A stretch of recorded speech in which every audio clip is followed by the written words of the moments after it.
Boa noite a todos. A nossa palestra será sobre Em Busca de Paz e Equilíbrio. Que Jesus nos abençoe, nos fortaleça, nos traga momentos de muita reflexão, de muito aprendizado. Analisando o atual comportamento humano, não há dúvida que a sociedade terrestre encontra-se enferma.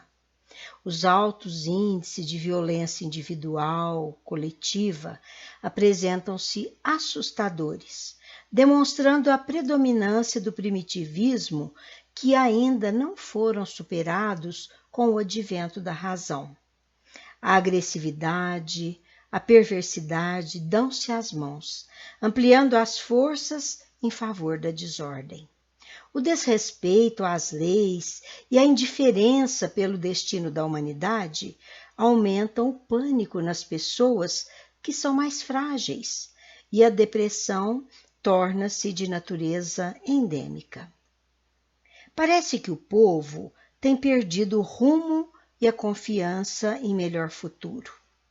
Governos, associações dedicados ao bem não encontram ressonância nas consciências nacionais e internacionais para a erradicação da pobreza, das doenças e outros males que se propagam velozmente. A corrupção esvazia os cofres do poder econômico que poderiam ser abertos para educação, trabalho remunerado, saúde, extinção de enfermidades cruéis que se instalaram e permanecem no mundo. Inegavelmente, parece que os horizontes do futuro apresentam-se sombreados pelo desespero. Mas apesar dessa paisagem triste, uma luz de esperança está sempre a luzir, diluindo as sombras. Nesse sentido, o Espiritismo, revivendo os ensinos de Jesus, oferece-nos valioso arsenal de ensinamentos que nos prepara, com diretrizes seguras, os caminhos para a conquista da paz e do equilíbrio. Todos nós buscamos paz. Todos queremos viver pacificamente. E Jesus nos disse: minha paz vos deixo, minha paz vos dou. A que paz Jesus se referia? O modo de ser de Jesus foi amar em todas as circunstâncias, deixando pegadas luminosas que, desde há 2000 anos, constitui roteiro de segurança para a humanidade conquistar a tão sonhada paz. A sua solicitação será para nós o pano de fundo desse trabalho, quando ele disse: amar ao próximo como a si mesmo e não lhe desejar o que não queira para si próprio. Então, se estamos falando em busca de paz e equilíbrio, o pano de fundo está aí. Esse ensinamento maravilhoso de Jesus. A proposta de Jesus, o psicoterapeuta por excelência, conclamando isso, estabelece uma diretriz valiosa de segurança em favor da paz e do equilíbrio integral. Essa preciosa conquista psicológica trabalha a mente humana para novos passos no campo ético e no comportamento do comportamento social, demonstrando que o respeito, a compaixão, o sentimento fraternal e o amor desempenham um papel fundamental para se alcançar a paz e o equilíbrio. Tudo isso nos leva a meditar sobre a nossa própria vida, perguntando a nós mesmos o que podemos fazer a nosso próprio benefício. Bem, nós todos estamos em busca de paz e de equilíbrio. Porém, vamos estabelecer de forma didática 5 passos que nos ajudarão a atingir essa conquista. Nosso trabalho vai se basear nisso. Essas 5 coisas que poderão nos auxiliar a atingir esse objetivo. O primeiro passo, a fé. O que é a fé? A fé é um sentimento cujo germe o homem traz no seu íntimo e que lhe compete desenvolver pela ação da vontade. Fé significa confiança. Pode ser a confiança em Deus, entendendo que tudo o que Ele nos proporciona é correto. E pode se expressar também na confiança em si próprio. Nesse caso, é otimismo sadio, é esperança em face da consciência do progresso que temos a alcançar. A fé, para ser poderosa, ela tem que ser sincera, verdadeira e humilde, virtudes que são conquistadas através do estudo e da vivência do Evangelho. A fé propicia recursos para a nossa regeneração, porque conforme o grau de confiança que temos em Deus e no futuro, a fé nos dá esse ânimo, ajustando-nos às leis da vida. Então, quando nós temos fé, nós sabemos que aquilo que Deus está nos proporcionando é para o nosso bem. E nós aceitamos, temos essa disposição de aceitar, de compreender, né? E de vencer aquela dificuldade. É confiar, é ter esperança, é ter otimismo. O rabino Harold Kushner nos recorda de que tudo que Deus criou é potencialmente sagrado, ele diz. A nossa tarefa como seres humanos é encontrar o sagrado em situações que apresentam ou que aparentam ser pouco sagradas. Então, fazer isso significa nutrir a nossa alma. É fácil ver beleza no pôr do sol, numa montanha verdejante, nas ondas do mar batendo nas areias da praia. Mas será que saberemos ver o sagrado em circunstâncias aparentemente feias, lições difíceis de vida, tragédias familiares, doenças? E aí ele diz, quando nossa vida se enche do desejo de ver o sagrado nas coisas de todos os dias, algo mágico acontece. Um sentimento de paz nos invade. Começamos a ver aspectos enriquecedores da vida cotidiana que antes estavam escondidos. Quando nos lembramos que tudo tem as impressões digitais de Deus, isso é suficiente para tornar tudo especial. Se nos recordamos desse fato espiritual quando estamos lidando com problemas, a nossa perspectiva se amplia. E é sempre útil lembrar que nós próprios somos abençoados, porque no fundo da nossa mente temos estampadas as impressões digitais daquele que nos criou e que nos ama. O fato de não conseguirmos ver beleza em algo, em alguma coisa, em algo, não quer dizer que ela não exista. O que talvez esteja acontecendo é que não estamos olhando com tanto cuidado, com a perspectiva ampla que deveríamos. Então, diante, por exemplo, de uma doença, é lógico, é um fato triste, é uma coisa ruim que nos acontece. Mas se tivermos a perspectiva da imortalidade, da reparação, da oportunidade de alimpar a nossa alma de coisas que talvez fizemos, de coisas que já vivemos, é um grande bem aquela dor, aquele sofrimento. Então é isso que ele propõe, né? Ver o sagrado em todas as coisas. Jesus disse: Vinde a mim todos vós que andais em sofrimento, e vos achais sobrecarregados, e eu vos aliviarei. Tomai sobre vós o meu jugo, e aprendei de mim, que eu sou manso e pacífico de coração, e achareis descanso para as vossas almas, porque o meu jugo é suave e meu fardo é leve. Isso está em Mateus, capítulo 11. Todos os sofrimentos, misérias, decepções, dores físicas e morais encontram a sua consolação na fé no futuro e na confiança na justiça de Deus. Isso o Cristo veio nos ensinar, veio ensinar aos homens sobre aquele que, pelo contrário, nada espera após essa vida.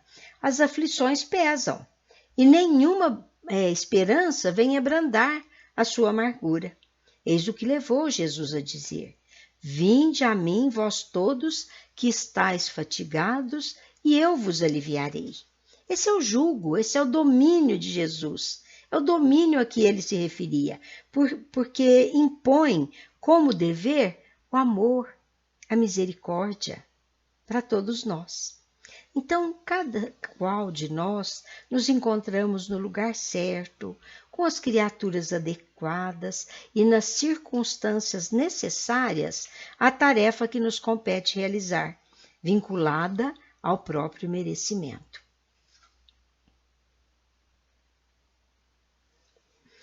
Observemos assim que todos os encargos que nos acompanham a existência são atividades de alta significação em nosso benefício, seja em casa, no trabalho, no grupo de serviço ou na vida social. Nós somos uma peça importante da estrutura geral, desfrutando a possibilidade de criar, agir, colaborar, fazer na elevação da própria vida. Por isso, quando achamos que o nosso sofrimento é excessivo, injusto, recordemos do fardo transportado com boa vontade, é que procedem as lições de que necessitamos para a vida maior. São lições importantes para cada um de nós. Bem, vamos ao segundo passo. O segundo passo dessa proposta que estamos fazendo para se atingir a paz e o equilíbrio, eu coloquei o trabalho. Na revista Ser Médico, há uma entrevista com o escritor e sociólogo italiano Domenico De Masi, autor do livro Desenvolvimento sem Trabalho. Diz ele: quanto menos eu trabalho, mais feliz eu sou. É lógico que atraiu a atenção das pessoas que queriam ser felizes sem trabalhar, né? Vamos dizer assim. Mas, na verdade, é evidente que ele não recomenda que as pessoas deixem de trabalhar. Ou como sugere o título de seu livro citado, né? Que é Desenvolvimento sem Trabalho. Diz o escritor e sociólogo que o trabalho sempre foi associado a uma punição, associado ao conceito de fadiga, de sofrimento físico, porque envolvia cansaço. O trabalho se apresentava muitas vezes como desonra, sendo reservado a braços escravos. Na revolução atual e com a substituição de máquinas que realizam atividades perigosas, maçantes, repetitivas, o homem tem a oportunidade de dedicar-se mais ao trabalho intelectual. E quanto mais o trabalho se torna intelectual, mais se identifica com o estudo e com o lazer. Então, aos seres humanos restarão, principalmente, as atividades ligadas às relações interpessoais, à estética, à ciência, à administração, à justiça, à arte e à escola, isto é, atividades intelectuais de ordem superior.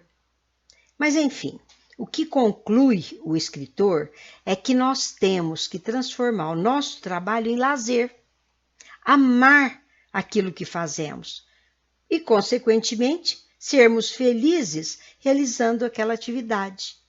Então, quando a gente ama aquilo que faz, quando a gente faz com prazer, quando a gente gosta daquela atividade, ela nem se constitui em trabalho, é uma atividade que nos traz bem-estar, felicidade. É isso que ele quer dizer. Então ele fala, eu me divirto quando sou professor universitário, estou dando aulas, estou em contato com os alunos. Isso para mim não é trabalho. É por isso que ele diz, né? E ele finaliza, quando se escolhe um trabalho muito afim com seus desejos, ele se torna um ócio criativo. O lazer produz alegria, o estudo produz sabedoria e o trabalho produz riqueza. Se agirmos assim, produziremos tudo isso. E a Joana de Ângeles, também muito apropriadamente, nos recomenda o trabalho abnegação, que é o trabalho voluntário, né? É aquele trabalho que nós realizamos sem visar remuneração, nem recompensa. É o trabalho de amor em favor do próximo. Através dele, diz Joana de Ângeles, o homem se modifica a si mesmo, no sentido moral e espiritual. Através dele, o homem consegue superar-se, revelando-se instrumento da bondade divina na construção da felicidade de todos. Pelo trabalho remunerado, o homem se desenvolve na horizontal e se melhora exteriormente. Pelo trabalho abnegação, pelo trabalho voluntário, o homem cresce no sentido vertical da vida e se transforma de dentro para fora. Então é maravilhosa essa orientação de Joana, não é, meus amigos? O outro passo, vamos dar mais um passo para se atingir a paz e o equilíbrio. Disciplina. Eu selecionei aqueles que eu julgava importante para o nosso aprendizado e para esse estudo que estamos fazendo. Disciplina. O que é disciplina? Vamos ver. A maior descoberta da nossa geração é que qualquer ser humano pode mudar de vida mudando de atitude. Para um amadurecimento psicológico, deve haver despertamento da consciência. Nós somos o resultado de experiências vivenciadas que formaram a nossa personalidade de hoje, com hábitos e comportamentos que unicamente a nós pertencem. As mudanças que se deseja conseguir são os desafios e lutas constantes a fim de que se estabeleçam novas condições da nossa realidade. Então, trata-se de uma luta sem quartel, em razão das tendências e impulsos já cristalizados em nosso ser contra as aspirações que desejamos realizar. Quer dizer, já carregamos inúmeras dificuldades, tendências muitas vezes inferiores na nossa vida e que temos que modificar, temos que mudar para conseguirmos realizar aquilo que desejamos. O ideal em tudo que nós pretendemos é o equilíbrio. É uma conquista interior, onde cada experiência, vivendo etapas sucessivas das reencarnações, conquistamos o bem-estar emocional e conquistamos a saúde integral. Então, é o momento que temos que disciplinar a nossa vontade. É o momento de colocar em prática a disciplina na nossa vida. O que é a disciplina? É o cumprimento daquilo que se precisa fazer. Disciplina é você agir fazendo o que se deve, o que é preciso, na hora certa, no momento certo, sem deixar para depois. É ter responsabilidade com esses deveres que nos são trazidos na nossa vida e que todos temos deveres. É o cumprimento desses deveres. Então, disciplinar a vontade significa representar um ato que pode ou não ser praticado. Para isso, a vontade pode ser trabalhada. E hoje nós temos até exercícios de meditação, através de pensamentos elevados, a prece, de forma que esses exercícios gerem um condicionamento novo, estabelecendo um hábito diferente daquele comum.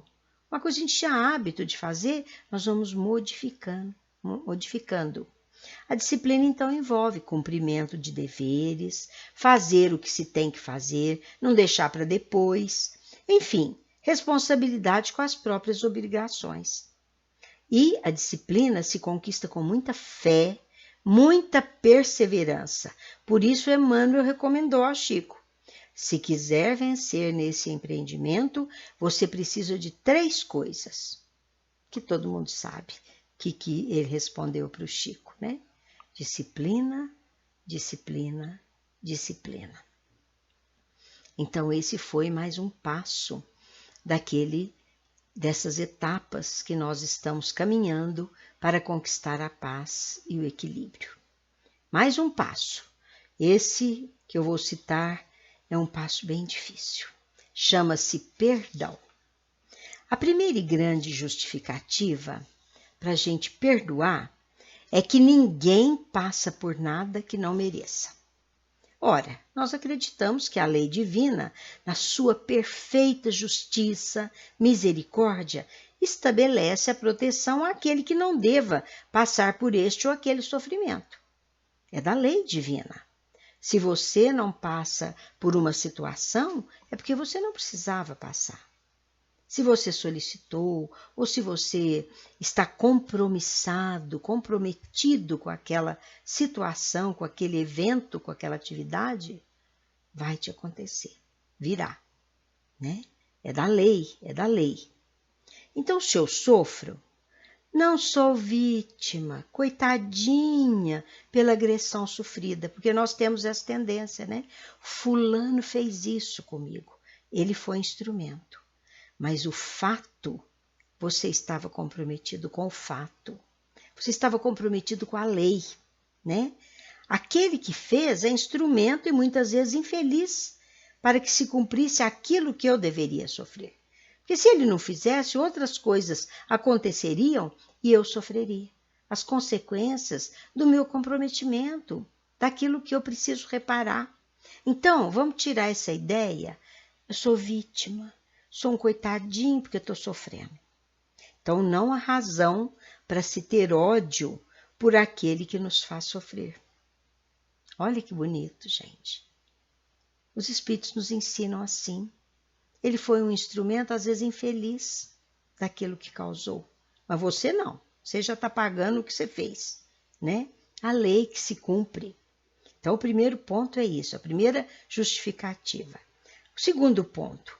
Quando nos vingamos, nos igualamos ao agressor e não aprendemos a lição. Então a gente sofre e não aprende a lição. Vai ter que fazer a lição de novo, né?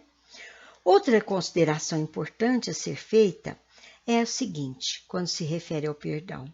Será que se estivéssemos no lugar daquele que agrediu ou nos feriu, será que nós não teríamos feito pior, agido de maneira mais grave? Pode ser, né? E a justificativa final. Aquele que agride também está submetido à lei da justiça. Então, queiramos ou não, o agressor deverá prestar contas dos seus atos. Não precisamos fazer justiça com as nossas próprias mãos. A lei divina é perfeita. A lei divina não passará um i sem que toda a lei seja cumprida. Foi dito por Jesus, né? Então, o parâmetro para exercitarmos o perdão está na compreensão da lei de amor e na lei de justiça que preside as nossas vidas, presida em nossas vidas. Diante de qualquer situação que nos gere mágoas, ressentimentos, é fundamental fazermos exercícios com base nessa lei maior. Se formos honestos conosco mesmos, libertos do auto-engano, concluiremos que nutrir ressentimento só nos prejudica, pois estamos bebendo do veneno e não estaríamos aceitando os ditames estabelecidos pela lei da vida. Então é como se a gente bebesse um veneno e quisesse que o outro morresse envenenado, né? E ainda não estamos com aceitação ao cumprimento da lei divina, como eu disse, aos ditames da lei maior da vida, né? Além disso, a atitude de perdoar é extremamente inteligente, pois nos libertamos do auto-martírio que tanto nos impede de caminhar serenos e livres na conquista da evolução. Ficamos presos ao ódio, à mágoa contra aquela pessoa, com aquela pessoa, né? E não é essa a proposta de Jesus, que disse para nós, perdoe 70 vezes, 7 vezes. Acho que até perdoar sempre, né? Porque é uma oportunidade de libertação da criatura. O perdão, acredito, é uma das virtudes mais difíceis de ser conquistadas. Porque nós somos melindrosos ainda, né? Alguém faz alguma coisa conosco, nós nos sentimos ofendidos, a gente não esquece, aquela mágoa fica marcada. Mas a recomendação é essa, liberte-se, siga para frente, esqueça aquele. esqueça aquilo. Ou lute, porque esquecer é da memória. O Divaldo diz isso, né? Esquecer a ofensa é da memória, às vezes a gente não esquece. Mas saiba transformá-la em atitude do bem, em atitude de não revide, em atitude de compreensão, de tolerância. Ore por aquela pessoa que fez aquela, te provocou aquela mágoa, fez aquela ofensa. É tão bonito, né, essa parte do perdão, e talvez até é difícil da gente colocar em prática. Mas vamos a mais um passo para é o último passo, né, para a conquista da paz e do equilíbrio. Oração, não podíamos deixar de citar, né? Segundo o Livro dos Espíritos, a prece é um ato de adoração. Adorar a Deus é pensar nele, aproximar-se dele, é colocar-se em comunicação com ele. Existem pessoas que contestam a eficácia da prece e se fundamentam no princípio de que Deus, conhecendo todas as nossas necessidades, é desnecessário as expor e relatar. Acrescentam ainda que se tudo se encadeia no universo por leis eternas, nossas vontades não podem mudar os decretos de Deus. Muito boa argumentação, e é isso mesmo. Mas Kardec vem nos orientar, e os espíritos também vêm nos dizer, sem nenhuma dúvida, existem leis naturais imutáveis que Deus não pode alterar segundo os caprichos ou necessidades de cada um. Mas daí a crer que todas as circunstâncias da vida estão submetidas à fatalidade, há muita diferença. Se a vida estivesse submetida à fatalidade, o homem não seria mais que um instrumento passivo, sem livre-arbítrio, sem iniciativa.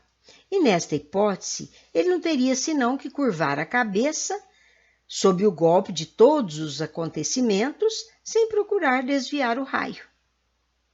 Então vamos entender. Deus deu ao homem a inteligência. Deus deu ao homem a liberdade. E a inteligência é para dela se servir.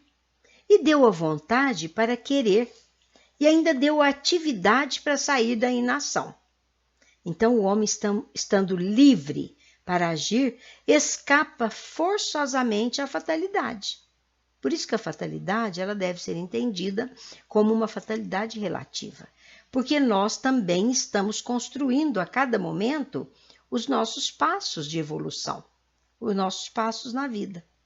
E isso, mesmo sendo livres, nós, seres humanos, não escapamos, não destruímos a harmonia das leis universais. Às vezes mudamos a rota dessa caminhada que fazemos. Mas a nossa liberdade nos permite isso, Deus nos deu a liberdade. Então vamos retardar o retardamento ou o avanço de alguma coisa. E tem um exemplo que diz que esse retardamento, esse avanço da agulha de um pêndulo não destrói a lei do movimento sobre o qual está estabelecido o mecanismo. Então, o mecanismo de funcionamento do pêndulo de um relógio, por exemplo. Né? Quando ele se atrasa ou ele adianta, não muda o mecanismo, ele está ali. Ele não está funcionando exatamente como determina a lei desse mecanismo, né? Deus, portanto, pode e atende a certos pedidos sem derrogar a imutabilidade das leis que regem o conjunto. Então, entendamos ainda que tudo permanece subordinado à sua vontade. E a vontade de Deus é uma vontade de amor, é uma vontade de misericórdia, né?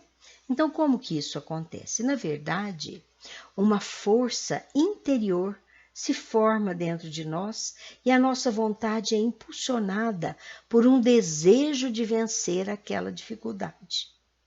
Existe uma frase que diz: a dor não pode desaparecer. Então, se eu estou com uma doença muito grave, eu oro, a dor não vai desaparecer. Então, a frase diz: a dor pode não desaparecer, mas você encontra forças para suportá-la com serenidade. Então, se estamos submetidos a uma situação muito difícil e oramos, nós nos sentimos fortalecidos, nós nos sentimos renovados.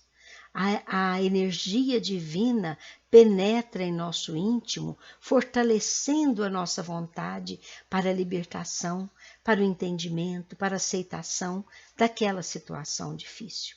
Essa é a grande força da oração. Então, orar é transcender a realidade humana, penetrando nas dimensões além do que podemos compreender. Nós não sabemos quase nada, não sabemos nada da natureza íntima de Deus. Mas essas migalhas que compreendemos, essas poucas coisas, são-nos bastante para reconhecer nele esse ser perfeito, misericordioso, justo, extrema justiça, né? E a nos auxiliar a querer a nossa felicidade. Então, toda vez que um indivíduo se põe em estado de oração, abrem-se canais ainda misteriosos ao entendimento humano, que o ligam diretamente com as forças primordiais da vida. É a ligação com Deus. E esse momento nós nos sentimos diferente, nós transcendemos. A oração, evidentemente, feita de coração, com sinceridade, que as palavras de nada significam, ou pouco significam, né? Elas têm que estar sintonizadas com o que vai no íntimo da alma, com o que vai no íntimo da criatura. Às vezes uma palavra, ou às vezes um pensamento, chega mais longe do que milhares de palavras ditas sem nexo, sem uma tensão maior, sem uma profundidade espiritual da criatura. Segundo André Luiz, a oração é a maior arma que o ser humano possui, e dela pode e deve fazer uso diante de qualquer situação. Olha o que André Luiz nos diz: maior arma, maior recurso que o ser humano possui. Então, todos os gênios, grandes gênios espirituais da humanidade, demonstraram o inequívoco valor e a eficácia da prece. O próprio Jesus, o mestre dos mestres, orava e determinava aos seus seguidores que orassem continuamente, que orassem de coração, que se colocassem no lugar íntimo. Quando ele fala, entre em sua casa, é na casa interior, entre e ore ao teu Pai e ele te escutará, e ele te atenderá. Não faça nos lugares públicos, não há necessidade. Faça de dentro de si mesmo, para si mesmo, que a sua sintonia com Deus se estabelecerá. A prece é tão necessária à alma quanto a alimentação ao corpo. Sem praticá-la, o espírito se enfraquece, tomba na angústia e no desespero. Mas, exercitando-a constantemente, revitaliza-se, supera aflições e dificuldades, tanto externas como internas, e experimenta as marcas do júbilo permanente. A força da oração não está no fluxo das palavras, mas sim na pureza do coração. É o que eu disse. Às vezes não precisamos dizer nada.